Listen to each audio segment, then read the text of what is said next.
Magandang umaga, Philippine Air Force. Narito na po ang magiging lagay ng panahon ngayong araw ng Sunday, July 12, 2026.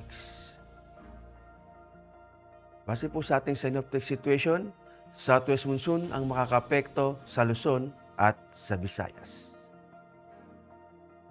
At para sa magiging general area forecast, dulot ng southwest monsoon, ang Zambales, Bataan at Mindoro ay makakaranas ng occasional rain at pagdating sa Metro Manila at sa nalabing bahagi ng Luzon at Visayas dulot ng southwest monsoon ay makakaranas ng maulap na kalangitan na may kalat-kalat na pag-ulan, pagkidlat at pagkulog.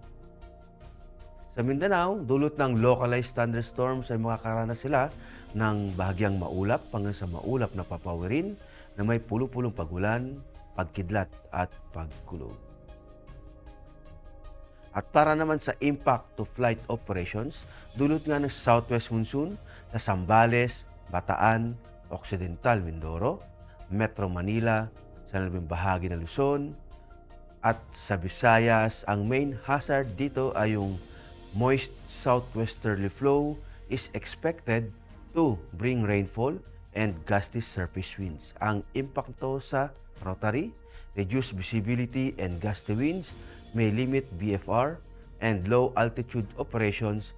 Wet helipads may increase operational hazard. Sa fixing naman, low ceiling, turbulence, and wet runway condition may result in flight delays, cancellation, or diversion to alternate airfields. Sa Mindanao, dulot nga ng localized thunderstorms. Ang main hazard dito ay yung afternoon convective development may produce gust fronts and heavy rainfall. Ang impact nito sa rotary, downburst, strong winds, gust, and reduced visibility pose significant hazard to flight operations. Avoid flight in or near cumulonimbus activities. Sa fixed wing naman, severe turbulence and wind shear are likely during arrival and departure. Aircraft may experience delays or require diversion to alternative airfields. At para naman sa astronomical information, ang araw ay sumikat kaninang 05:34 AM at lulubog din naman mamayang 06:30 PM. Para sa moon illumination, meron tayong 6%.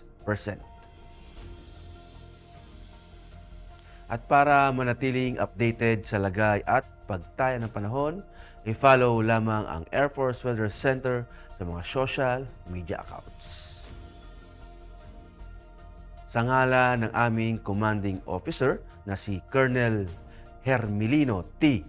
Calubiran Jr. PAF JC, ako po si Technical Sergeant Brian Benedict B. Arcilla, Weather Forecaster ng Air Force Weather Center. Maraming salamat po.